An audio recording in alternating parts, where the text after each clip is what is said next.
Now we have looked into the brain as an anatomical structure and what it does, and definitely has a lot of relevance with the mind, isn't it? Brain is an anatomical structure. The mind the entire encompassing activities of the brain, which is probably thoughts, nervous system, and lots of more, even a lot of other imaginations. So when you look into this one, your brain as an anatomical structure, and obviously it has its relevance to subconscious mind, is just a tip of the iceberg. But subconscious mind is where the real effortlessness comes into picture, isn't it? So the more you practice, it becomes functional. The functional things actually lands up in your subconscious mind, and it becomes your behavior, it becomes your natural habit, and you can be proud about it. So choose the skills which you wants to make a natural habit. On the other hand, if you have made certain habits which are bad habits, also become your natural habit, even that is in your subconscious mind, and you can reverse it, but it does take a little while to completely roll back onto it. So whether it is positive or negative, it gets into functional level and it gets into your subconscious mind. So subconscious mind, how do you work on it? The first thing is your input. And what happens this one, think about for a moment, don't think about a pink elephant. What just happened? Though I say don't think about, you imagined a pink elephant, isn't it? So the brain does not take words, it looks into images and pictures. And with the images and pictures, there are voices. If I say that, okay, think about an elephant, and now you can listen to the sounds and the nature sounds. So you can listen to the voices also. So the brain looks into pictures or movies and the voices. That's how the brain processes any information. So the moment you have your input, think about what kind of input you are receiving. The input what you receive by your own self-talk, the input what you receive from your circle defines a lot of things in you, because that's the input you are processing. The input you receive from social media, the news channels, the unwanted things, everything becomes your input because you have opened the channels for that, and based on the input itself, the behavior is molded. So if you really want to change your behavior and make it more natural, any positive skill, you can definitely become really good at anything by basically making it effortless and ensuring that you get the right input, you hang around with the right people, you hang around with the right sources, and you get the right input that the brain processes, and it becomes much more easier, and it gets into your subconscious mind also as you look as images and voices. Just imagine like this: you are a person who is playing a movie. You can play a horror movie, you can play a comedy movie, you can play any movie which you want, isn't it? So in that you are playing the main lead role. You have the decision to ensure that character plays the way you want. Once you play that character, that becomes your reality. Remember again, first it happens in your mind and then it happens in the reality. Every time it happens twice, once in your mind and once in reality. Your entrepreneurial journey also, just play it as a movie and get onto that. Just play a movie of you accomplishing your goal and giving a party to your family and friends or employees as well. So be there, think about who are there, what people are talking about, what you are saying, what is your next goal, probably your speech as well. So you can play the movie you want. The same thing when it comes to the mind, again, it's you'll have different processes, different areas wherein you can focus your attention to. Wherever your mind ensures to focus your attention, let's say that you are focusing your attention to one area, there are multiple areas, one area, this brightens up. Where your awareness goes, your focus and energy flows, and that's how that part of the activity will start working. When it becomes, there's a simple thing, you can actually trick the brain. For example, let's say that morning you get up and you say that, I had a wonderful day. You are saying to your friend, saying that a wonderful day, I met so and so people, I did so and so work, and it was fun time over there, and it was very productive, very valuable, and very happy time.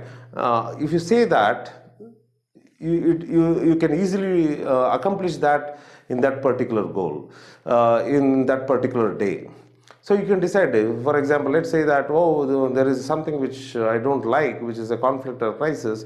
Oh, I went to that conflict or crisis meeting. I ensured that I expressed my thoughts, they expressed their thoughts, and we resolved it. And I came out happily and probably did something. You had your favorite cup of coffee or something like that. Just imagine that and get into this. It starts working.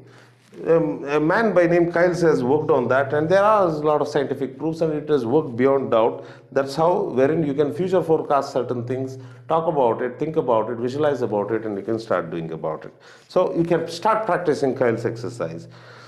There are simple things when it comes to it's not always about the psychology, it's all about the physiology. The body is not just a vehicle of carrying your brain. Definitely it is a part of our body, isn't it? The body as a whole. So once, let's say, what happens during a little bit of negative thoughts, or not feeling so good, or feeling a little low, you shell down, your shoulders slump in, and your breathing also has become shallow. When you are in a right posture, you are confident, charismatic, happy, and your breathing is great. So the moment there are some negative thoughts, just act like as if you are confident, correct your posture, correct your breathing, and the thoughts automatically becomes positive. So use your physiology and use your psychology. Your physiology influences your psychology, and your psychology influences physiology. And that's a beautiful flow state which you have to look into.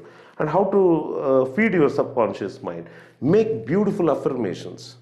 Just think about affirmation. You can come out with your own power of affirmations which are particular to your goal. You can design that. Say that I get beautiful productive thoughts all day. I have great fitness, and I choose right food and right activities. You can go ahead and say that, and say that I believe in it. You tell those things, the subconscious mind do grasp that, and what you do before half an hour before going to sleep has a maximum effect on the subconscious mind. Ensure that you feed something which is cool, which is joyful, which is something you are taken pride of. A simple another thing of how to, if there are any inner conflict, and if something is not moving smoothly, there are two things you have to look into. You want to move towards your goal, but you have other thoughts which are going away, saying that, okay, not today, let me do tomorrow, or you would like to procrastinate. Procrastinate is also about thoughts. It's not about the right thoughts. That's the reason you indulge into something which you may hate yourself after a while. Again, that is thoughts. Procrastination is not complete silence, isn't it? It's also thoughts, but the thoughts away from your goal. There are some thoughts which are going towards the goal. Take this narrative, take a sheet of paper, think about these thoughts, what come when you are feeling low. Think about it, write at least 4 to 5 thoughts, flip that into completely opposite. Flip that into completely opposite and try to positive. And whenever there is a trigger, ensure that this positive thought gets into it. This is an exercise. You got to do it. Once you start doing it, you will find results, and the inner conflict dissolves. Your journey becomes more effortless. So that's how you actually look into the inner conflicts and solve that. So if there are inner conflicts, it's perfectly okay. Everybody has it. You can resolve it. If there are any past negative thoughts which are haunting you, just take the how does it look like? Because mind looks into images, think about what is that image, who are there in the image, and put a blue frame to that. And probably after that, get into that and say that, okay, I will change, if it's a color photograph, I'll change it into black and white. Just change it. Then you're saying that, okay, the characters are some are strong, I'll probably make a few people cartoons, or you will dim it up. Take those negative thoughts or anything, you just into a paper, get into your hand, squeeze it, and throw it behind, and walk happily forward. Just do that, and the mind takes it. The mind takes it. Or else, when you have a negative thought, put a positive thought into it as a small thing in the same framework, and stretch it so fast so that the back evaporates and the new movie comes into your picture. Mind thinks in pictures, play with that picture. play with that picture, stay with that, know that, and play with that picture. You can get rid of them, and it helps you in moving forward. And that's about subconscious mind. Treat your subconscious mind with a beautiful coach, and it will always give you wonderful results.